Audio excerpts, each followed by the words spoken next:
Apa kabar semuanya? Selamat hari Sabtu. Hari Sabtu ngapain di webinar kita? Kayaknya jalan-jalan.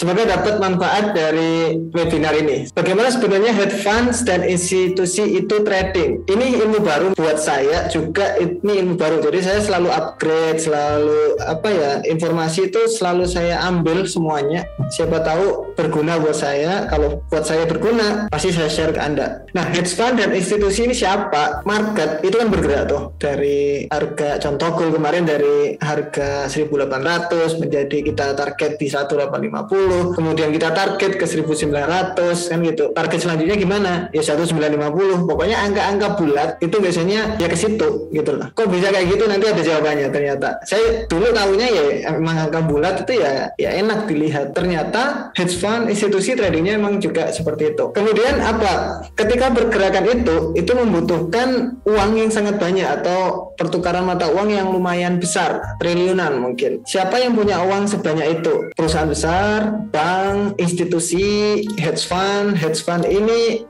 kalau di Indonesia namanya manajer investasi gitu loh modelnya kayak gitu. Jadi kita akan belajar dari mereka bahasa Inggris. Jadi tapi nggak usah khawatir bahasa Inggris. Kemudian nanti saya terjemahkan ke bahasa Indonesia. Oke, sumber pertama dari Pak Corvin Cordila. Kita share screen dulu. Bagaimanakah hedge fund berpikiran tentang technical analysis? Apakah technical analysis ini berguna atau technical analysis ini nggak berguna? Bagaimana menurut mereka? Some of them love it, and some of them hate it, and I think you have to really specify what you mean by technical analysis. If technical analysis means optically looking at the chart, or looking at heads and shoulders and stuff like that, it becomes very difficult to test. You see, you might look at this today and see it's a heads and shoulders, and in 5 years' time you might see something completely different, maybe a cup and handle. What influenced you to make those choices, you can't determine, you can't test. So as long as the thing isn't, you can't write it down as a set of rules that, even a guy that doesn't speak English and sits in Mongolia can replicate, then it's not. Oke, dia berbicara bahwa ada beberapa orang yang suka, ada beberapa yang nggak begitu suka di hedge fund. Kenapa? Contoh kalau head and shoulder seperti yang biasanya kita bilang, head and shoulder, double top, pattern-pattern seperti itu agak susah untuk dites. Jadi untuk di backtest itu susah. Jadi nggak begitu relevan. Tetapi ketika technical analysis tersebut ada rule-nya, bahkan orang yang biasa pun, dia bilang orang goblok tapi kita bilangnya orang biasa pun itu bisa mereplika technical analysis tadi. Itu yang dinamakan technical analysis dan itu yang berguna. Makanya kalau kita selalu bilang harus ada step by stepnya, jadi enak nanti tradingnya. Kalau cuma ngambang aja itu ya nggak begitu cocok trading plan-nya. So that's probably the way the group of people I belong to systematic guys who push this stuff.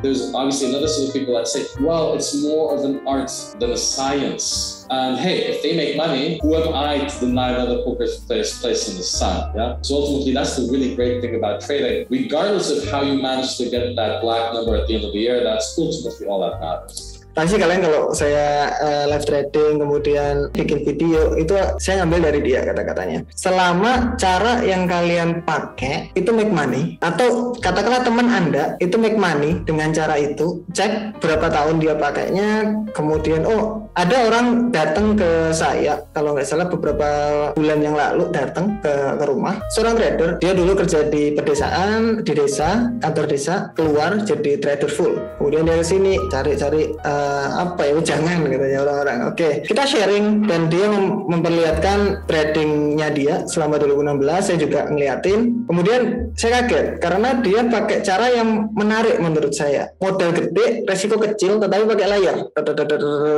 Kayak gitu. Layering maksudnya gimana? Ketika dia turun dia bayar lagi, turun bayar lagi. Tapi lotnya kecil banget, modalnya gede. Gede banget modalnya, lotnya astaga ini lot apaan kecil banget. Tetapi dia bilang, saya udah 2016 sampai sekarang make money. Kemudian saya berpikiran, ketika dia make money, ya wis dilanjutin aja, saya bilang gitu. Mungkin resikonya aja dikontrol. Kemudian saya malah belajar ke dia, pemikiran Bapak itu bagaimana sih kok bisa trading seperti itu dan lain-lain. Malah saya yang belajar dari beliau. Jadi contoh kalian ada orang yang sudah make money, teman atau dari saya, kalau dari saya kan udah setiap hari bosen mungkin. Kalau ada dari teman yang udah jalan, dilihat historinya dia jalan, boleh belajar, diambil yang baiknya, yang nggak baik dikeluarin. Itu sih hedge fund tentang technical analysis. Kemudian lanjut, ini yang menarik menurut saya, bagaimana retailers bisa mengalahkan hedge fund. Jadi hedge fund itu bagaimanakah sih kita bisa ngalahin dia, atau kita bisa ngambil profit sedikit lah pergerakan market. Yang menggerakkan market kan hedge fund, tapi kita bisa ngambil sedikit, itu gimana sih caranya sebenarnya? If you look at the state of the retail market 16 years ago, it still was very difficult to transact in a single stock. I mean, the round trip was incredibly expensive. But now if you look at the kind of commissions and the access to markets you have, you can trade more or less anything from the ruble to futures to equities to currencies, any which way you want. Number one. Number two, if you look at big hedge funds, they all have mandates. And so when we were running the fund, we equally had mandates. FX was in the name, foreign exchange. It was very difficult to all of a sudden have a brainwave about equities and turn around, hey, we have an equity brainwave. Well, equities, and people turn around, they've been doing FX for donkey's years. Why should we trust you with equities? So you'll find that mandates restrict hedge funds in terms of what they can try out. Just they'll maybe start sub-funds and then grow with that over time and then try to convince people to allocate significant chunks of money to that stuff. But they're not as nimble in expressing ideas of changing markets. And that's really important because one market is not necessarily going to produce you money over time consistently. So the equity markets, as we know, they tend to go up as they've done in the last 7 years, but they also tend to crash. In the meantime, while they crash, there's something else you can do. Well, if you're a hedge fund and you're locked into that market, it becomes very difficult. So being nimble and looking for opportunity all over the place is what a retail trader should do, rather than just get obsessed with one thing. Menarik sebenarnya untuk pembahasannya. Jadi hedge fund itu ketika sudah ada posisi lock, dia nggak bisa untuk pindah posisi lain. Dia harus selesaiin posisi tersebut. Cara retail trader yang baik, atau katanya dia bisa mengalahkan hedge fund atau bisa mendapatkan pergerakan yang lumayan, dia bisa mengambil kesempatan-kesempatan yang lain. Jadi contoh ada XAUUSD bagus. Kalau di hedge fund dia udah masuk ke Go, dia agak susah untuk pindah market ke market yang lain. Soalnya uangnya udah di sana gitu loh. Kalau mau pindah lagi itu harus butuh uang yang lumayan lagi, dan itu agak susah katanya. Kalau kita cepat, kita tinggal Go buy, EURUSD buy, kayak. Nah itu kelebihan di retail trader katanya kayak gitu. Jadi kalau pengen mengalahkan, katanya dia, jangan terobsesi pada satu, tapi satu kalau udah selesai kita cari yang lain, ada opportunity yang baik lainnya kita entry. Jadi katakanlah di sini masih jalan, oke kita cari lagi. Yang jelas pastinya money manajemennya, kalau saya tetap harus masukin di sini, kalau saya masuk di sini saya harus ingat trading plan-nya jangan terlalu banyak, paling ya 2-3 maksimal. Oke, 2-3 posisi itu maksimal, jangan terlalu banyak. Setiap kali trading kalau udah ada yang jalan kita bisa open lagi 1 maksimal, atau 1 lagi lah 3, udah montok banget sampai nanti udah selesai baru kita bisa open lagi. Apakah technical analysis benar-benar bekerja? Apakah mereka pakai technical analysis waktu mereka analisa? Something is going to move up the page until at least starts to move up the page. There are all sorts of really, really flashy theories about value, and there are many. I know a fellow who's lost his career as a fund manager based on a value track. He bought this share because it was on a PE of 5, and he says this must be the greatest buy in history.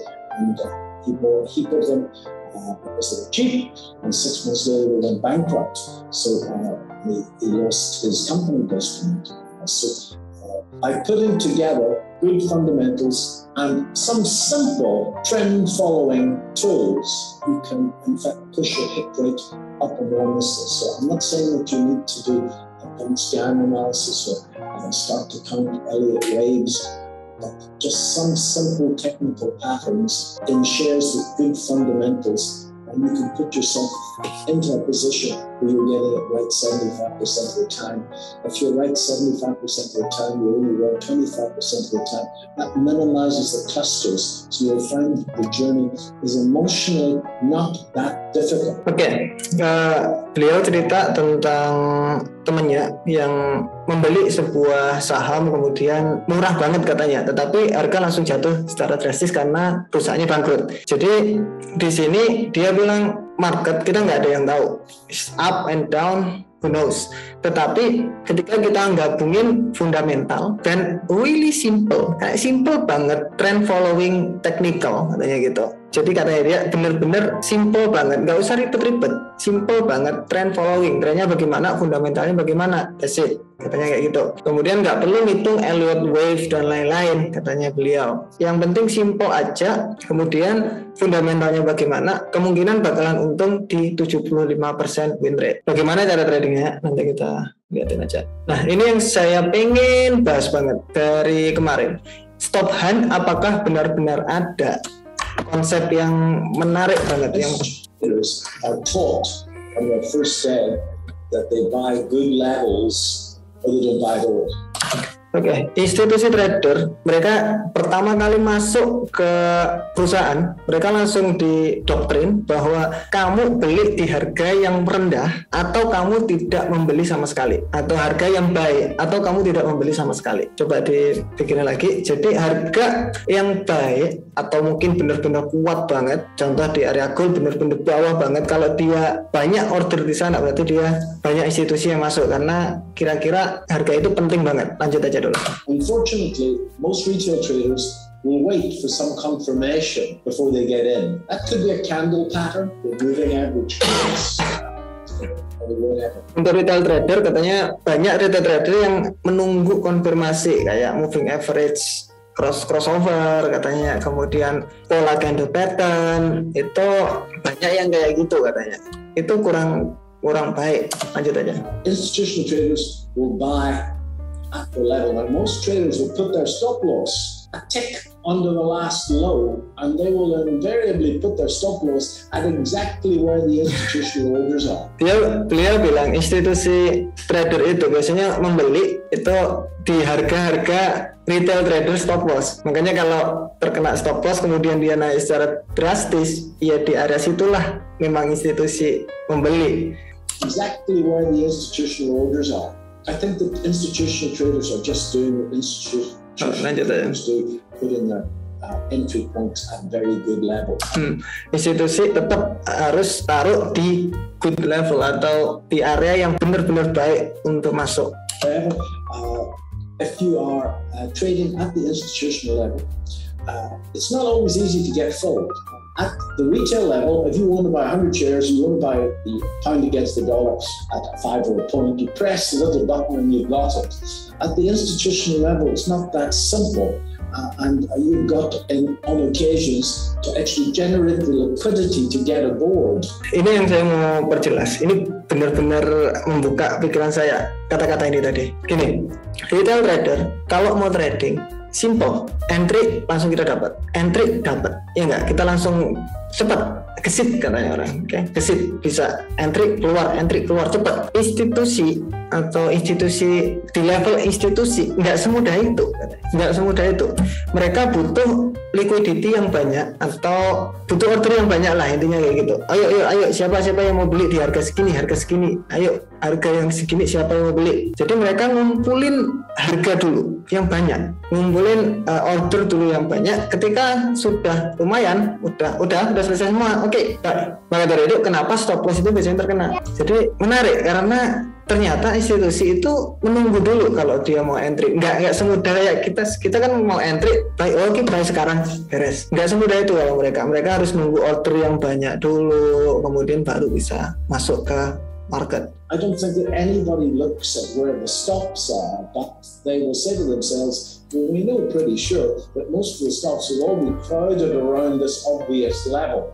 So they will bid the market at that particular level. All you need is one person to chicken out, and the markets are going to go where the bids are, and all those people will be taken out.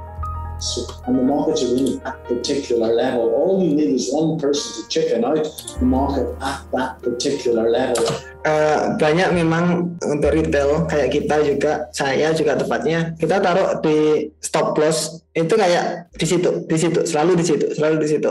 Hanya butuh satu orang take note, oh ini orang ini di sini terus. Kemudian terkena dah. Sesimpel itu sebenarnya untuk namanya stop hunt. Bentar ya. Nah, gitu loh. So I think that if you do not think long and hard about where you're going to put your stops, that you're going to find that you can quite easily die in a sea of stop losses. earlier on we talked about one of my things that I think about all the time. And here's an exercise for some people. Next time you're just about to put a trade on, you pick up something heavy and you just go, "Biff!" And then you write down on a piece of paper where you're going to buy and where you're going to put your stop loss. Don't buy it, but put an order in to buy it at where you're going to put your stop loss, and then just watch how many times the market goes to your order. Jadi dia bilang buat aja sebuah percobaan gitu ya. Kalian biasanya taruh stop entry aja, kemudian mau taruh stop loss di mana? Katanya dia jangan entry saat itu, tapi entry di stop lossnya tadi. Kemudian tulis tuh berapa kali bakalan terkena entry-nya, katanya gitu. Ini terjadi di emas kita kemarin. XAUUSD, stop loss terkena, kemudian langsung dia naik secara drastis. Target benar, stop loss kurang baik. Markets will go to the obvious stops most of the time. And one of my rules is that I want to put my entries where the masses put their stops. So I think that you can think your way through most of that, but you really need to spend some time in being brave and getting in at a good level. If you don't get in at a good level, there's nothing that upsets me more than a guy saying that this is a very risky trade, I'll use a tight stop loss. That's just rubbish, because you'll get stopped out over and over and over again. The stop needs to be where the stop needs to be. Menarik sebenarnya. Dia bilang stop loss itu harus ada di harga needs to be. Apa ya bahasa Indonesianya ya? Intinya stop loss itu harus ada ya di harga yang baik. Harga yang baik di mana? Ya, yang kemungkinan banyak orang yang menaruhnya, bukan retail trader tapi institusi kemungkinan bakalan naruh stop loss di mana ya?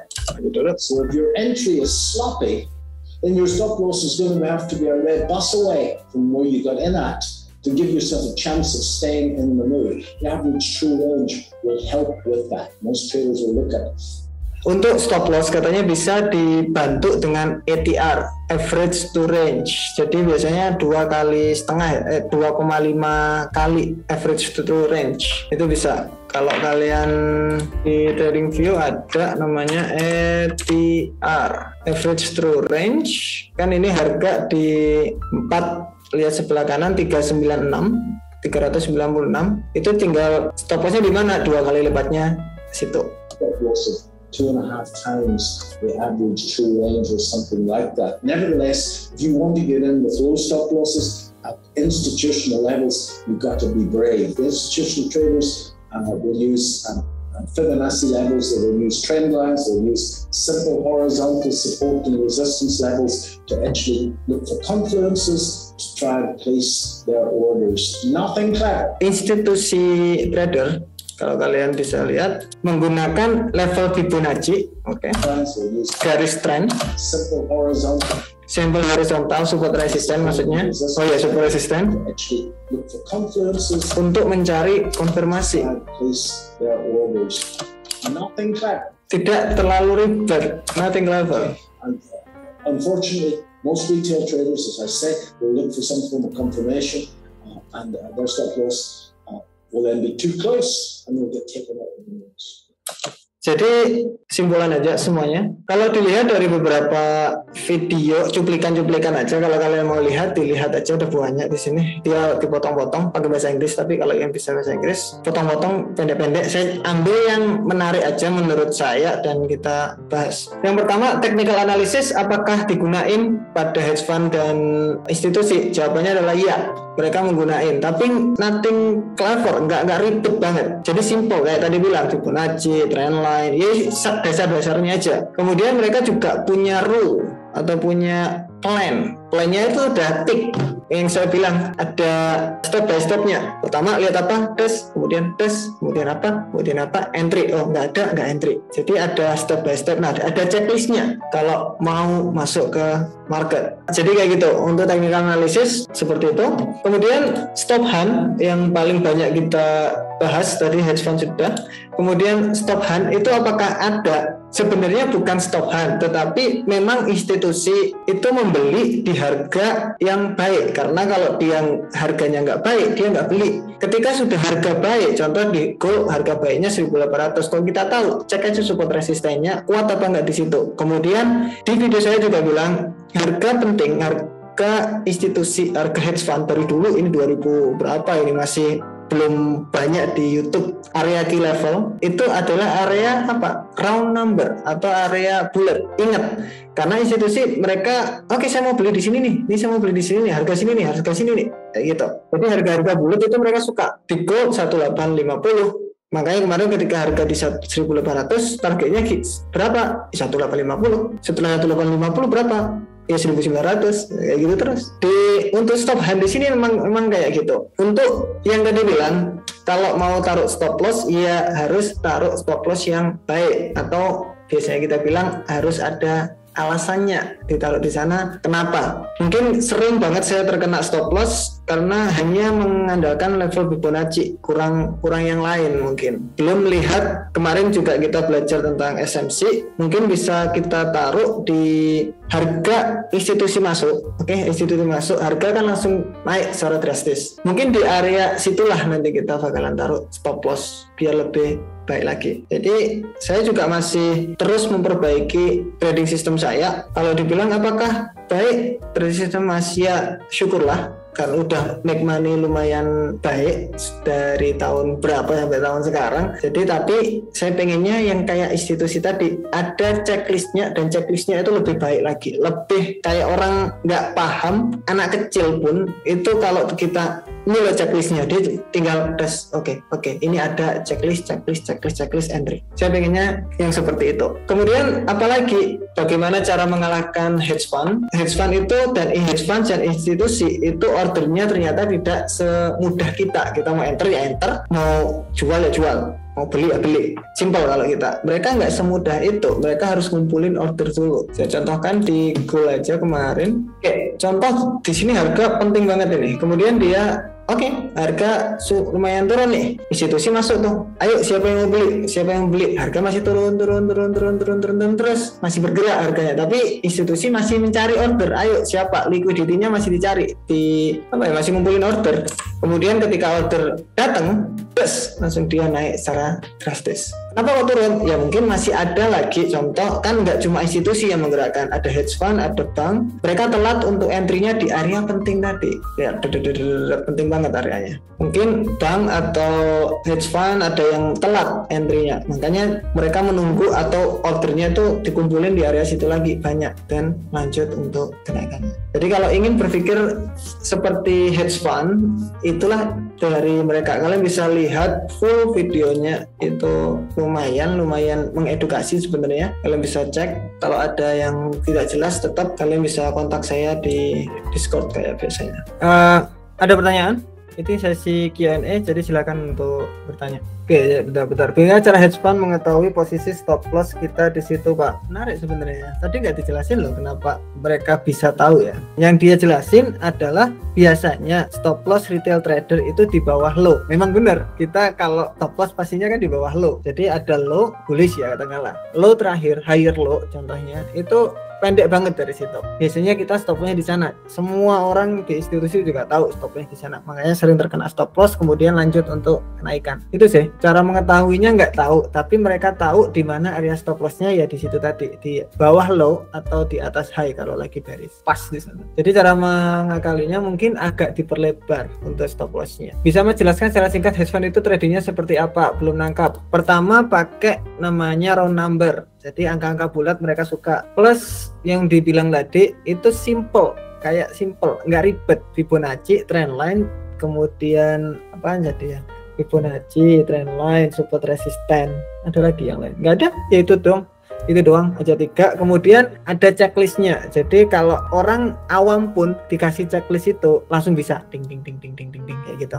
Jadi orang awam pun ini tik kayak kita itu loh, kayak trading checklist, ini bullish atau bearish berarti cari sell ini kayak gitu loh. mereka lebih bagus lagi kayak gitunya cara mereka trading. Untuk cara detailnya bagaimana mereka trading sebenarnya itu sama, serius sama, karena mereka juga gunain trendline, Fibonacci, support resistance, that's it, sama, gak ada bedanya. Yang mereka pakai ya dasar-dasarnya aja. Apakah level psikologis itu bisa sebagai acuan arah harga Pak Tama? Yap. Kayak goal kemarin 1800, 1850, 1900. Selanjutnya kalau dia naik biasanya ke 1950. Jadi harganya memang kayak gitu kalau goal. Kemudian Fibonacci yang penting biasanya 61,8. Itu baik banget di goal biasanya. Oke, jadi angka psikologis itu angka-angka bulat, round number biasanya kita bilangnya. Om, tadi saya out dari Zoom, nanti video Zoom bisa ditonton ulang ya, boleh simpan bahasan video tadi karena betul-betul ada, nanti ada rekamannya, kesimpulannya juga ada juga di belakang. Jadi aman Pak. Pak Simply Effect, Pak Erik ini. Kalau pakai bantuan indikator ATR memang bisa dilebihkan stop loss-nya dari high dan low, itu memang lebih aman. Yap, seperti yang Pak siapa namanya tadi yang agak itu yang agak tua tadi, dia bilang kalau pengen naruh stop loss itu bisa pakai average true range, ATR kalau kita bilang. Jadi ATR itu apa? Dicari cara menggunakan ATR untuk stop loss, cari banyak di YouTube. Jadi coba dulu, cocok dipakai, nggak cocok tinggal. Jadi kayak gitu, kita harus ngambil semua ilmu, yang cocok kita ambil, yang nggak cocok kita ya udah nantilah gitu. Apakah berarti posisi masuk terbaik itu adalah area supply dan demand? Jangan di tengah-tengah ya Pak. Bagaimana dengan scalping? Jawabannya adalah ya, jangan di tengah-tengah. Kalau di tengah-tengah kemungkinan ya bakalan terkena stop loss. Atau katanya Bapak tadi, kalau entry-nya sloppy itu maksudnya di tengah-tengah dan nggak ada konfirmasi yang lain, itu stop loss-nya bakalan gede karena di contoh harganya itu di 1810, stop loss-nya berarti kan di bawah banget toh, harusnya di low yang paling bawah. Jadi kalau entry-nya nggak di area yang bagus, ya stop loss-nya bakalan gede. Apa yang kita harus lakuin? Tunggu sampai harga itu di harga yang bagus. Sama apa semua market akan sama pergi ke harga acuan seperti gold tadi? Kebanyakan seperti itu Pak. Jadi harga itu biasanya masuk ke area round number, harga-harga bulat. Bapak juga kalau beli sesuatu, contoh beli telur, saya biasanya bilang gitu, beli telur pasti belinya telur, oke saya mau beli 2 kilo, 4 kilo, 5 kilo. Jadi harga-harga apa ya, kayak bulat gitu loh. Aku mau beli 1/3/4, pokoknya yang ribet gitu enggak malah. Jadi psikologi manusia emang kayak gitu, mereka suka yang harga-harga bulat. Minusnya stop loss otomatis lebar Pak, benar, otomatis biasanya lebar. Harimanto tadi kalau nggak salah dengar disebutkan kita tunda entry, baru entry di harga stop loss kita. Apakah itu artinya pakai average atau bagaimana Pak? Itu tadi dia bilang kita exercise atau apa kalau dibilang ya, mencoba. Kalian kalau mau entry, kalian mau taruh stop loss di mana? Jangan entry saat itu, tapi taruh entry-nya tadi di harga yang mau kalian taruh stop loss. Coba berapa kali bakalan terkena stop loss. Nah, kayak gitu katanya. Apa mulai hari Senin kita akan operasi di area stop loss saat live trading Pak? Enggak. Enggak. Sistem saya udah lumayan baik, cuma perlu diperbaiki lagi. Kelihatannya win rate-nya udah agak lumayan, jadi mungkin bisa diperbagus lagi.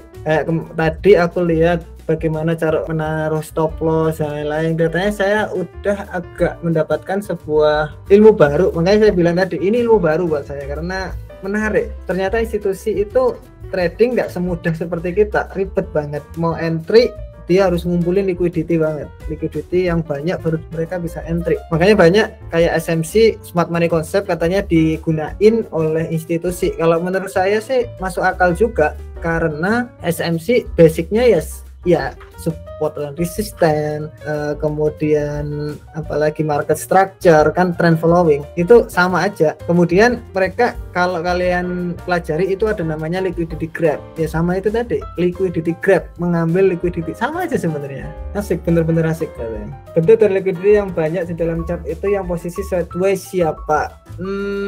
Iya, liquidity itu maksudnya mereka masih ngumpulin dulu. Oke, ketika liquidity-nya udah masuk, harga langsung drastis untuk naik atau turun. Dimana itu biasanya di area supply dan demand gitu. Orang-orang kan kayak gitu kan. Di SMC atau di ada strategi banyak itu pakai itu supply dan demand. Sebenarnya ya itu tadi liquidity yang masuk. Menurut institusi itu harga itu bagus, makanya dia beli, harga langsung naik secara drastis. Berarti harga itu harga penting. Mas Tama, menurut Mas Tama apa bagus trading scalping di market sideways? Sideways time frame besar atau time frame kecil? Kalau time frame-nya kecil, di time frame-nya kecil, menurut saya kurang bagus. Kalau time frame-nya besar, kan contoh di nih support di sini, resisten di sini. Kita tradingnya scalping, ngambil pendek. Ya boleh-boleh aja. Tapi kalau kalian ngambil scalping, dia pergerakannya cuma pendek, tapi di time frame kecil kelihatannya kurang. Kalau di time frame besar, boleh-boleh aja. Alright, udah nggak ada pertanyaan lagi. Jadi kesimpulan yang tadi sebenarnya menarik.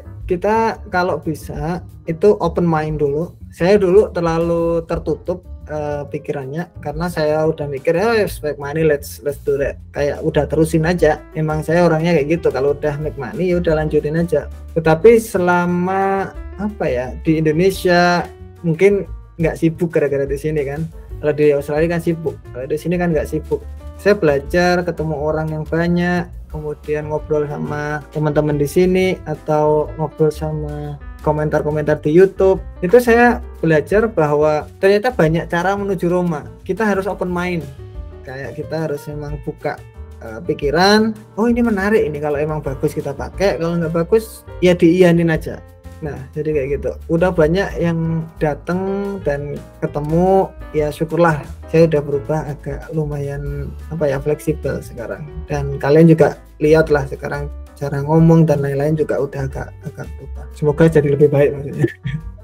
Nggak ada yang lain. Apakah ada pertanyaan yang lain? Coba. Mas Tama, apa modal pengaruh pada hasil kita? Yap, jawabannya adalah ya. Saya nggak pernah tunjukin itu saya mau tunjukin trading nanti dikira flexing atau dikira nggak suka banget. Tapi apakah modal trading itu berpengaruh banget? Jawabannya adalah iya. Karena gini, contoh ada kemarin orang datang modalnya lumayan hampir berapa ratus juta gitu. Dia datang, dia pakai lot size 0,3 berarti 0,03 ratusan juta uangnya, 0,03.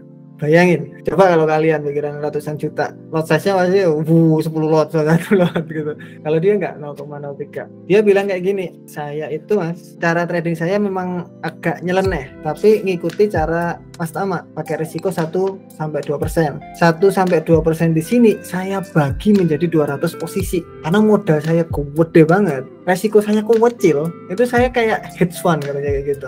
Kalau mau entry saya entry aja. Jadi modal saya gede, tapi resiko saya minim banget, kecil banget, 0,1% nggak sampai mungkin. Jadi saya kayak hedge fund. Dan ketika market itu contoh harga US dollar itu turun banget, Amerika nggak bakalan diem aja Mas. Dia nggak bakalan diem aja. Dia pasti ada aja caranya buat naikin mata uangnya dia. Aku langsung, iya juga ya gitu. Iya juga. Jadi kalau pertanyaannya modal apakah ya?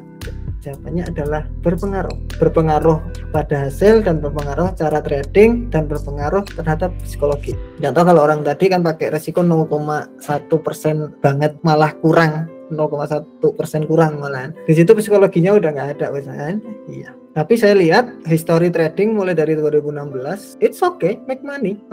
Bulan ini dapat segini Mas, tahun ini segini, tahun kemarin 2 tahun yang lalu, ini 2016 sampai sekarang. Good, it's good. Lanjutin Pak. Yang penting resikonya tetap dijaga. Pak, fase market anomali itu sebenarnya ada atau tidak ya Pak Tama ya? Saya bilang ada, juga nggak masuk akal. Saya bilang nggak ada, tapi kadang-kadang juga ada. Kalau saya nggak begitu percaya sih sama anomali sebenarnya. Saya percayanya sama probabilitas saja. Kalau emang gagal ya udah waktunya gagal. Itu sih. Mas, anomali itu apa ya? Anomali itu kayak kita entry gagal, entry gagal. Kita nyalain, ini anomali nih, gitu. Biasanya market nggak kayak gini, gitu loh Pak maksudnya. Biasanya berapa range pip harga stop hand itu Mas sudah kelewat support ataupun resisten. Seperti yang dibilang orang tadi, kalau mau nyoba, kalau mau entry, taruh entry-nya di stop loss, itu mungkin sudah bisa ngurangi stop hand. Dicoba aja. Backtest aja, jangan pakai real account, backtest aja. USP broker yang paling sering digunakan sama Mas namanya apa, alasannya apa? Tidak boleh di sharing. Nanti dikira endorse Pak. Karena gini loh, kenapa sih saya selalu nggak mau untuk spill broker dan lain-lain. Kalau kalian lihat, bapak-bapak lihat, kayak dulu Binomo itu kan modelnya kayak gitu, nanti dikira dia affiliate dan lain-lain, dapat uang dari sana. Alah, malah ribet, kita mau ngedukasi orang malah hasilnya boncos nanti. Jadi mending santai aja, kalau mau pakai broker apa cari aja sendiri. Ini tak kasih edukasi gratis, prediksi gratis, sinyal gratis, nggak perlu bayar mahal-mahal, gratis semuanya, enjoy. Apakah sebaiknya kita live trading menyesuaikan dengan New York Open? Oh, maksudnya sayangnya? Iya, harusnya deh itu. Harusnya bener-bener New York Open, cuma untuk saya di sini tuh nggak bisa bangun malam-malam, nggak tahu kenapa. Kalau modal gede deposit di broker aman nggak? Aman banget, saya lumayan gede di broker dan aman-aman aja. Hampir tiap 2 minggu itu withdrawal juga aman-aman aja kok. Saya udah nggak kayak dulu yang harus segini dapat untung, segitu dapat untung, enggak. Jadi misalkan kita lagi butuh, contoh ke Malang kemarin kita butuh berapa puluh juta, ambil aja uang dari trading, profitnya berapa, mungkin ambil dari 10%-nya aja, beres. Mas, sama selamat hari, apa pernah kena slippage mungkin maksudnya? Sering sering brokernya, tapi banyak broker yang slippage-nya itu nggak begitu gede kok. Ini aman-aman aja. Pak Rizky masih nabung saham? Masih.